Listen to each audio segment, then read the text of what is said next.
Welcome back. Today we'll be covering Genesis chapters 27 and 28, the twins Esau and Jacob. Now it happened that when Isaac was old and his eyes were too dim to see, that he called his older son Esau and said to him, "My son." And he said to him, "Here I am." And Isaac said, "Behold now, I am old, and I do not know the day of my death. So now, please take up your gear, your quiver, and your bow, and go out to the field and hunt game for me. And prepare a savory dish for me, such as I love, and bring it to me that I may eat, so that my soul may bless you before I die." Now Rebekah was listening while Isaac was speaking to his son Esau. Then Esau went to the field to hunt for game to bring to Isaac. But Rebekah spoke to her son Jacob, saying, "Behold, I hear your father speaking to your brother Esau, saying, 'Bring me some game and prepare a savory dish for me, that I may eat and bless you in the presence of the Lord before my death.' So now, my son, listen to my voice as I command to you. Go now to the flock and get for me 2 choice young goats from there, that I may prepare them as a savory dish for your father, such as he loves. Then you shall bring it to your father, that he may eat, so that he may bless you before his death." Then Jacob answered his mother Rebekah, "Behold, Esau my brother is a hairy man, and I am a smooth man. Perhaps my father will feel me, then I will be as a mocker in his sight, and I will bring upon myself a curse and not a blessing." But his mother said to him, "Your curse be on me, my son, only listen to my voice, and go, get them for me." So he went and got them and brought them to his mother. And his mother made a savory dish such as his father loved. Then Rebekah took the best garments of Esau, her elder son, which were with her in the house, and she put them on Jacob, her younger son, and she put the skins of the young goats on his hands and on the smooth part of his neck. She also gave the savory dish and the bread, which she had prepared, into the hand of her son Jacob. Then he came to his father and said, "My father." And he said, "Here I am. Who are you, my son?" And Jacob said to his father, "I am Esau, your firstborn. I have done as you told me. Rise up, please, sit and eat of my game, that your soul may bless me." Then Isaac said to his son, "How is it that you have found it so quickly, my son?" And he said, "Because the Lord your God caused it to happen to me." Then Isaac said to Jacob, "Please come near, that I may feel you, my son, whether you are really my son Esau or not." So Jacob came near to Isaac his father, and he felt him, and he said, "The voice is the voice of Jacob, but the hands are the hands of Esau." And he did not recognize him, because his hands were hairy like his brother Esau's hands. So he blessed him, and he said, "Are you really my son Esau?" And he said, "I am." So he said, "Bring it near to me, and I will eat of my son's game, that my soul may bless you." And he brought it near to him, and he ate. He also brought him wine, and he drank. Then his father Isaac said to him, "Please come near and kiss me, my son." So he came near and kissed him, and he smelled of the smell of his garments. And he blessed him and said, "See, the smell of my son is like the smell of a field which the Lord has blessed. Now may God give you of the dew of heaven and of the fatness of the earth, and an abundance of grain and new wine. Many people serve you, and nations bow down to you. Be master of your brothers, and may your mother's sons bow down to you. Cursed be those who curse you, and blessed be those who bless you." Now it happened that as soon as Isaac had finished blessing Jacob, and Jacob had hardly gone out from the presence of Isaac his father, that Esau his brother came in from his hunting. Then he also made a savory dish and brought it to his father. And he said to his father, "Let my father arise and eat of his son's game, that your soul may bless me." And Isaac his father said to him, "Who are you?" And he said, "I am your son, your firstborn Esau." Then Isaac trembled exceedingly violently and said, "Who was he then that hunted game and brought it to me, so that I ate of all of it before you came and blessed him? Indeed, he shall be blessed." As Esau heard the words of his father, he cried out with an exceedingly great and bitter cry, and said to his father, "Bless me also, O my father." And he said, "Your brother came deceitfully and has taken away your blessing." Then he said, "Is he not rightly named Jacob? For he has supplanted me these 2 times. He took away my birthright, and behold, now he is taking away my blessing." And he said, "Have you not reserved a blessing for me?" But Isaac answered and said to Esau, "Behold, I have made him your master and all his fellow brothers, and I have given to him as servants. And with grain and new wine I have sustained him. Now as for you then, what can I do, my son?" And Esau said to his father, "Do you only have one blessing, my father? Bless me, even me also, O my father." So Esau lifted his voice and wept. Then Isaac his father answered and said to him, "Behold, away from the fatness of the earth shall be your habitation, and away from the dew of heaven from above. By your sword you shall live, and your brother you shall serve. But it shall be when you become restless that you will break his yoke from your neck." So Esau bore a grudge against Jacob because of the blessing with which his father had blessed him. And Esau said in his heart, "The days of mourning for my father are near. Then I will kill my brother Jacob." Then the words of her elder son Esau were told to Rebekah. So she sent and called her younger son Jacob and said to him, "Behold, your brother Esau is consoling himself concerning you by planning to kill you. So now, my son, listen to my voice and arise, flee to Haran, to my brother Laban. Stay with him a few days until your brother's wrath subsides, until your brother's anger against you subsides, and he forgets what you did to him. Then I will send and get you from there. Why should I be bereaved of you both in one day?" Then Rebekah said to Isaac, "I am tired of living because of the daughters of Heth. If Jacob takes a wife from the daughters of Heth, like these from the daughters of the land, what good will my life be to me?" So Isaac called Jacob and blessed him and commanded him and said to him, "You shall not take a wife from the daughters of Canaan. Arise, go to Paddan Aram, to the house of Bethuel, your mother's father, and from there take to yourself a wife from the daughters of Laban, your mother's brother. May God Almighty bless you and make you fruitful and multiply you, that you may become an assembly of peoples. May he also give you the blessing of Abraham to you and your seed with you, that you may possess the land of your sojournings, which God gave to Abraham." Then Isaac sent Jacob away, and then he went to Paddan Aram to Laban, son of Bethuel the Aramean, the brother of Rebekah, the mother of Jacob and Esau.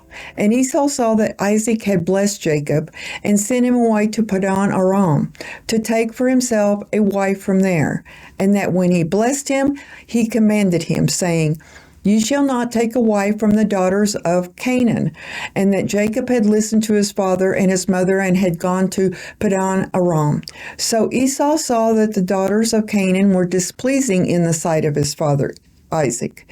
And Esau went to Ishmael and took Mahalath, the daughter of Ishmael, Abraham's son, the sister of Nebaioth, to be his wife, besides the wives that he had.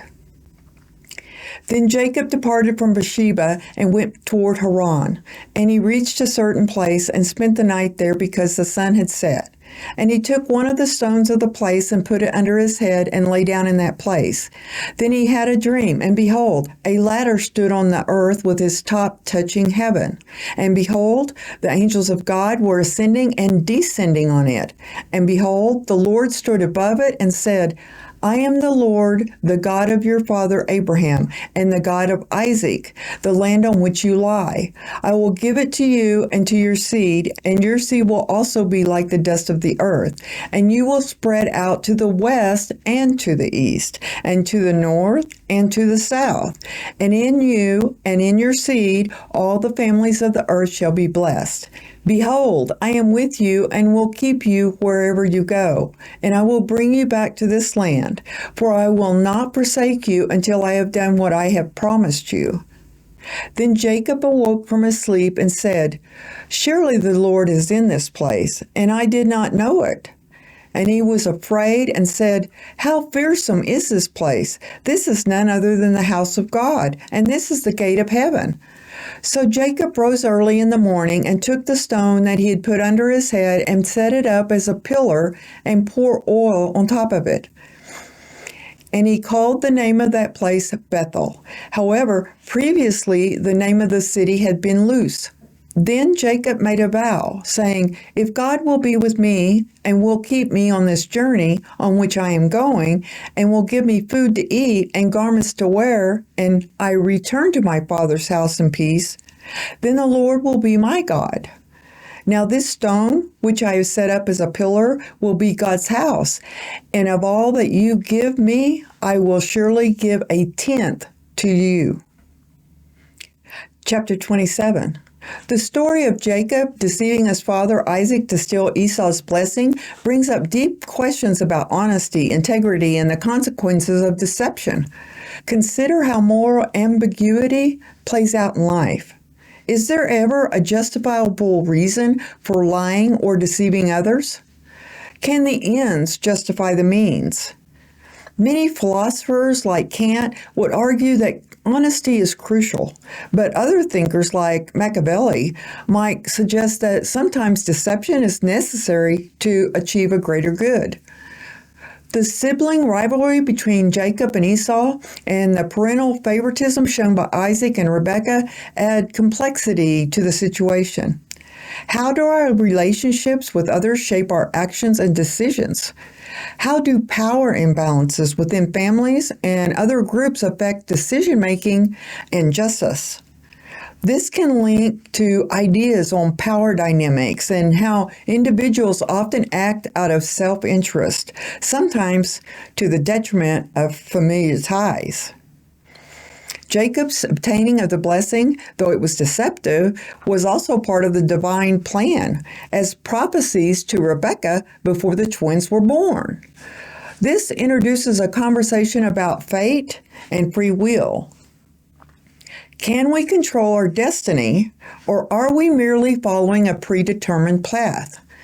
This question has been pondered by many philosophers. There are those who emphasize rational choice, to others who argue that we are radically free. The role of divine will in this story suggests that even through human deception, God's plan unfolds. How do religious beliefs shape our understanding of justice, morality, and the world? The tension between human action and divine will is central to our lives. Jacob's ability to strategize and adapt to his circumstances, disguising himself as Esau, shows clever problem solving. Even though he resorts to deception, it shows an ability to think outside the box when faced with seemingly impossible situations. In life, sometimes we face difficult or impossible challenges. Jacob's actions teach us to think strategically and creatively, finding ways to navigate obstacles by using available resources in innovative ways. Doesn't always mean it's right. Sometimes it's the only way. Jacob and Rebekah's actions come from a place of desire to fulfill God's prophecy, while Isaac's decision to bless Esau comes from his affection for his son. The story shows how individuals often have conflicting interests that lead to ethical dilemmas. When confronted with competing interests, it is essential to understand the motivations of all the parties and navigate solutions that honor key values. negotiation, and understanding other people's perspectives are valuable tools in problem solving. After the deception, Jacob faces significant consequences, including estrangement from his family. The story shows that actions, especially ones that are morally questionable, often come with long-term repercussions. In problem solving, it is essential to consider the long-term consequences of our decisions. Quick fixes or clever maneuvers may seem appealing, but evaluating the future impacts of our choices can help guide us toward more sustainable and ethical solutions. Although Jacob's actions seem initially successful, the problems that arise afterward, separation from his family, living in exile, suggest that even the best laid plans can go awry. Jacob's eventual growth through the consequences of his deception shows the potential for learning from mistakes.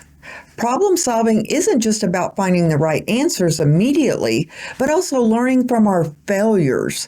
When faced with a problem, it's important to consider what we can learn from any setbacks and how we can adapt and improve moving forward.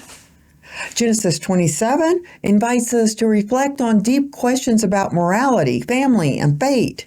While Jacob's deceit may be morally questionable, it is also part of a larger divine plan, which can spark reflection on the complex relationship between personal actions and a larger order.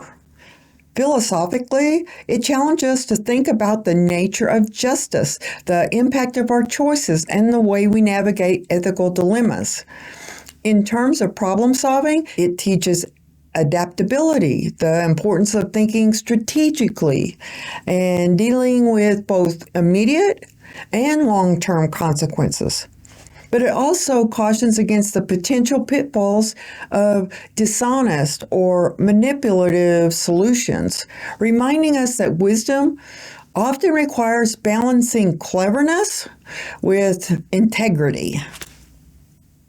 In Genesis 28, God reaffirms the covenant with Jacob, promising him descendants and blessings. Jacob's dream of the ladder or staircase signifies God's continuous presence and the connection between heaven and earth. This reaffirms the idea of divine providence, that God's plans are bigger than our immediate understanding. It speaks to the larger, often hidden patterns in life that guide us, even when we're unaware. This touches on the idea of fate versus free will, suggesting that our lives are part of a grander divine plan that we may not fully comprehend. It also shows how God interacts with the world, offering a perspective on how divine purpose works through individuals. Jacob's vow to God after his dream shows a sense of personal commitment and acknowledgement of God's sovereignty. He promises to serve God and return to the land if God fulfills his promises. Vows and commitments are essential to ethics and human relationships. In making promises, we engage in an implicit moral contract. By committing to a course of action, we take responsibility for the future, and our integrity and reliability are tested. Jacob's encounter with God in this chapter marks a significant spiritual turning point in his life. He goes from being a man who deceives and manipulates to someone who begins to acknowledge a higher power in his life. This marks the beginning of his transformation into a patriarch who will lead his descendants. The concept of personal transformation is central in many philosophical traditions. For example, individuals are seen as responsible for creating their identity and meaning in life. Jacob's transformation here may represent the process of self-discovery, where one moves beyond self-interest to a more mature and spiritually aligned understanding of one's purpose. Growing up. The dream of the latter symbolizes the way God interacts with the world, often in ways that are mysterious or beyond our understanding. Jacob realizes that he is not just on an ordinary journey. This path he's guided by divine presence. The concept of divine guidance is often discussed in theological terms. For some thinkers, God's guidance is both nurturing and corrective, helping to shape human nature towards a greater good. This idea of guidance can also connect to the human search for meaning and purpose, asking how we recognize and follow signs in our own lives. Jacob, in making his vow, is thinking long term. He's not only focused on immediate survival, but on ensuring his future prosperity and spiritual well-being. This is a form of strategic thinking that balances the present with the future. In problem solving, it's essential to consider both the immediate and long-term outcomes of decisions. Jacob's vow demonstrates that even in challenging circumstances, it's important to consider the larger picture and how short-term actions will impact those long-term successes. This mindset helps build a sustainable path forward. When Jacob has his dream, he is on a journey to find a wife and is unsure of what his future holds. In this uncertain moment, God's promise gives him direction, showing that life's path can often require flexibility, openness, and trust in the process. Being adaptable to life's circumstances, especially when faced with uncertainty, is crucial. Problem solving often involves adjusting your approach as you encounter unexpected obstacles or new information. Like Jacob, learning to trust the process and adapt to what life brings can help you move forward, even when the path isn't clear. After the dream, Jacob shows faith in God's promises and trusts that he will guide his steps. His decision to make a vow reflects not just a strategic decision, but also one made in faith, a willingness to commit to something greater than himself. When solving problems, sometimes you must make decisions based on trust, especially when faced with uncertainty. Faith in your principles, in others, or in the process can provide a sense of stability, allowing you to make choices that feel right even when the full outcomes are unclear. Developing trust in your decision-making process can reduce anxiety and enhance your ability to move forward. Jacob's dream helps him understand that his life is intertwined with a divine purpose. Reflecting on this spiritual experience leads to a moment of self-awareness, where he realizes he's not alone on this journey. Reflection is an essential part of effective problem solving. Jacob's encounter with God serves as a reminder that pausing to reflect on our experiences can lead to new insights and understanding. Regular reflection allows us to learn from our past decisions, adapt our strategies, and make more informed choices going forward.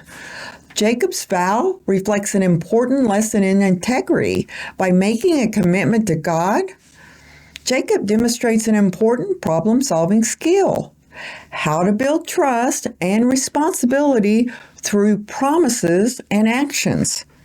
Integrity is key to maintaining solid relationships, whether in personal or professional spheres. When solving problems, making a clear commitment and then following through builds trust and credibility.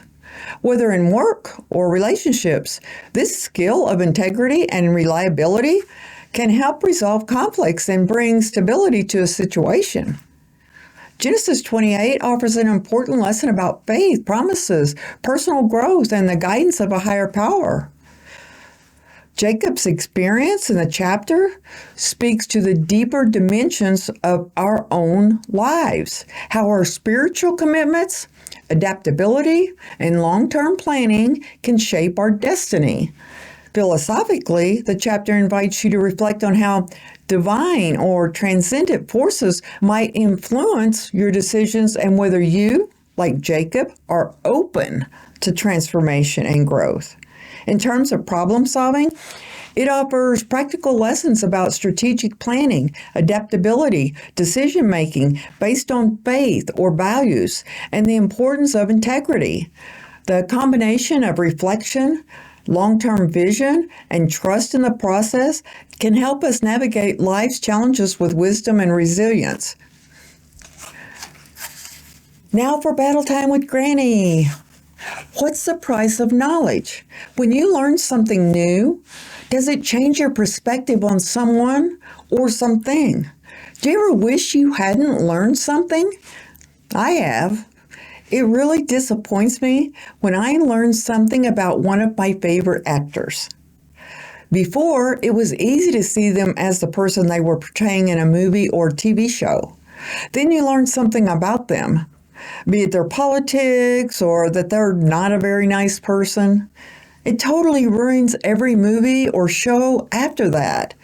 I just can't enjoy watching them anymore. All I see is that thing I learned about them. Sometimes being in the dark is a positive, but is being in the dark in your personal life a positive? Do you really want the knowledge or the truth all the time? Finding out the truth changes us. Are you perfectly happy one day and then you find out a truth and then you're unhappy and dissatisfied? What's more important, happiness or truth? Let's take a job. Suppose you absolutely love your job. You're doing exactly the work you've always wanted to do. It has great hours, benefits, pay, close to home, and you really like your coworkers. But then someone tells you a coworker that's doing the same job as you is making more money than you for the exact same thing you're doing. With that one little piece of knowledge, your whole world is turned upside down. It isn't fair. That's the usual first reaction of most people. Now your perspective is different. The questions fill your mind. Why are they getting paid more? Now your perfect job isn't so perfect anymore. You're not happy anymore. Was the price of the knowledge worth it? What if you could turn back time and never know that fact? Just be happy again. These questions are normal. This is where a lot of people get stuck. This idea that life is fair. It hurts many, many people. What's true is life isn't fair. In fact, you should really take this to heart and learn it early. Life isn't fair. Never was, and it'll never be fair. You can't make life fair. The reality is, you don't want life to be fair. Sounds silly, doesn't it? We all think it should be fair, but then we want to be the best at something. See, for you to be better, someone else has to be worse. That doesn't mean that the better person should have to give up being better to make the worst person feel better. This idea of being equal has gotten out of control. The idea of equality has permeated society so much that we barely function anymore. You really don't want equality, even if they have convinced that you do. Why? Because people aren't equal. Some people are smarter. Some people have more music ability. Some people are more athletic, on and on. Since you can't make people that don't have these abilities equal to those that do, the only option to make them equal is to keep the ones that do from being able to do. Get it? The only way to be equal is to bring down the gifted ones. This brings in the thoughts that I deserve better. Going back to the job example, suddenly finding out the fact your coworker makes more than you for the same job This knowledge makes you think, I deserve the same pay. But do you really? While you might be doing the same job, are you giving the same results? Obviously not. There is a reason they are getting more pay. You just don't have the knowledge of why they are getting more. So the question is, 1, do I want to change something in me to get what they are getting? Or 2, would I rather stay the same and continue getting the lower wage? The thinking life is fair and I deserve what they are getting is sticking your head in the sand. It's fine to be happy and stay where you are doing the same thing. However, if you want what they have, you need to find out what they are doing to get where they are. Not by bringing them down, but by bringing yourself up, if that's what you want. See, the price of knowledge means your perspective will change, and you can't change that fact. You either stay exactly where you are forever, or you grow. And growing means you have to accept the knowledge that you are not the best at everything, or the worst at anything. We're all on a scale of knowledge or ability. You can change where you are on the scale by learning, but more importantly, by actually doing. Life isn't fair. Remember that. Now back to the story of Ellen, Tom, Hattie, questions, and light. This is part 3. Go back to the others if you need to, parts 1 and 2. The next few days felt like a blur for Ellen. The world around her didn't quite make sense anymore. Things that were once familiar, her apartment, her work, even her own reflection, felt off. It was as if reality itself was beginning to unravel, piece by piece. And with every question she asked, the world around her seemed to shift just a little bit more. She couldn't stop thinking about what Tom had said, and now her own obsession was beginning to mirror Hattie's. This need to understand, to get to the truth, no matter the cost. But as she kept searching, she started to feel something deeper, a nagging sense that maybe she was getting too close to something and she wasn't supposed to see it. One evening, after a long day at the office, Ellen sat alone at her kitchen table. The apartment felt cold, despite the heat running. She sat there staring at Hattie's journal, the pages filled with cryptic notes, equations, and odd observations about light. Hattie had written about the way light responded to questions, how it could change the way we perceive the world. And now, Ellen was beginning to understand that Hattie hadn't just been asking questions about the universe. She'd been asking questions about herself. Ellen picked up the journal, flipping to a page she hadn't read before. It was a list of things Hattie had jotted down, almost like a series of instructions. Ask and observe, light will guide you, but be warned, the more you observe, the more the world will reveal itself to you. And once you see the truth, you can never unsee it. Ellen swallowed hard. Could it really be that simple? Could a question, just a question, open up the world to something completely new? Or was it like Hattie had warned, the more you sought, the more you lost?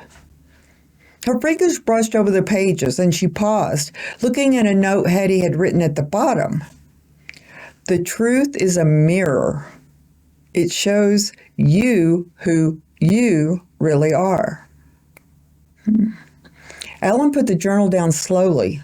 She was beginning to feel like she was being drawn into a current she couldn't control, that she was on the verge of something that could change everything.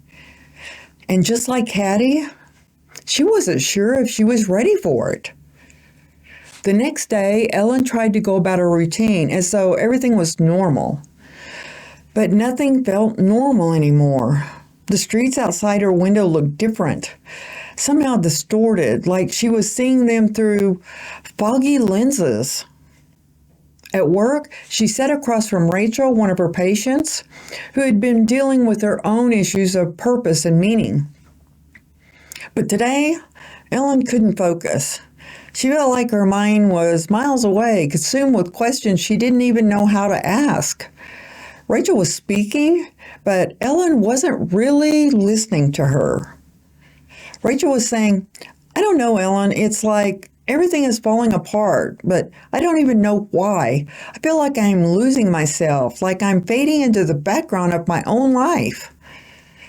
Ellen snapped back to the present, her eyes meeting Rachel's. She tried to smile, but it felt forced. Then she said, "You're not fading, Rachel.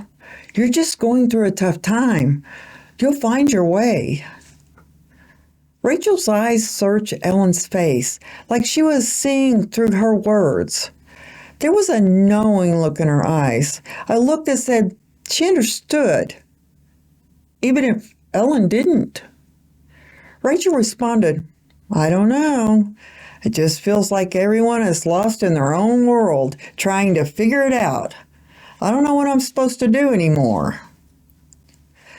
Ellen nodded, but in her mind, she was spiraling. Rachel's words struck a chord with her. It felt like she was the one who was lost. Maybe Rachel wasn't just talking about herself.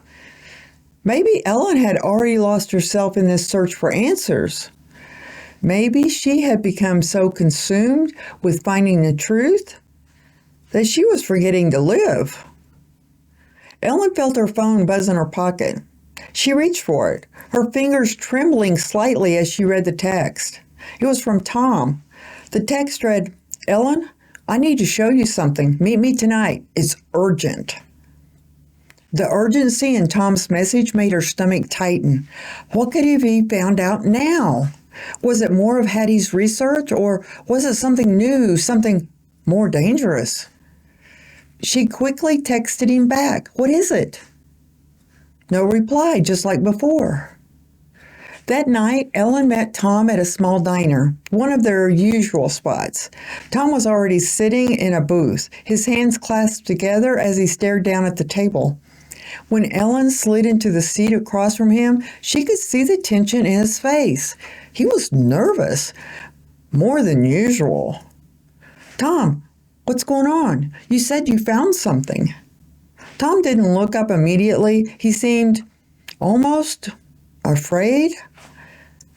Finally, after a long pause, he spoke. "I found Hattie's final notes, the last thing she wrote before everything changed." He pulled out a small folder from his bag and handed it to Ellen. Inside were more of Hattie's scribbles, notes that didn't make sense at first glance. But then Ellen saw it. At the top of one of the pages, Hattie had written, "The more you seek the truth, the more it will consume you. It is the price of knowledge." Ellen's heart skipped a beat. She looked at Tom, her voice barely a whisper. "What do you mean, consume me? What did she mean by that?" Tom looked up, his eyes dark with worry. Then he said, "I think Hattie started losing herself, Ellen. The deeper she went into her work, the more she became disconnected from reality. She wasn't just studying light anymore. She was becoming it. The boundaries between her mind and the world she was observing started to blur. And then she disappeared." Ellen's breath caught in her throat. Disappeared? Hattie had vanished, but Tom was saying it was more than just a disappearance. She was consumed by her own quest for truth. Ellen asked, "So what? You think the same thing could happen to me?" Tom nodded slowly and tentatively spoke. "I don't know, but I can't watch you go down the same path. Hattie was obsessed with this idea, this belief that light could change reality, that questions could reshape the world. But it wasn't just about science anymore. It became about our identity. And once you start questioning yourself, there's no going back. Ellen's mind raced. She'd been asking questions for weeks, trying to understand something she couldn't explain. But now, hearing Tom's words, the weight of it hit her. Was she losing herself? Had she already started down the same path as Hattie? What should I do, Tom? Tom looked at her, his eyes filled with fear. Stop asking questions, Ellen. You have to stop before it's too late, before you lose yourself the way Hattie did. Ellen stared at him, torn. She wanted to stop. She wanted to turn away from the pull of the unknown, but deep down, she knew she couldn't. The questions had become too powerful. They had already changed her. And the truth, the real truth, was something she wasn't sure she could ever walk away from. That night, back in her apartment, Ellen couldn't sleep. The weight of Tom's words haunted her. She sat at her desk, staring at the journal in front of her. The urge to ask another question was overwhelming. She knew it was dangerous, that it could push her further into madness. But it was as if something inside her wouldn't let go. She closed her eyes, taking a deep breath, and whispered to the empty room. What happens when we go too far? The room grew cold. The lights flickered, and for a brief moment, Ellen felt the weight of something bigger than her, something that had been there all along, just waiting for her to ask the right question. Ellen has gone too far to turn back now. The questions she's asking are no longer about finding answers. They're about changing the very fabric of reality itself. But at what cost? Into part 3. Check out over here for Bible study and check out here for more Granny Battle Time. I'm Meryl, and this is Battleground. Join me for the next episode. Subscribe and share. Be courageous.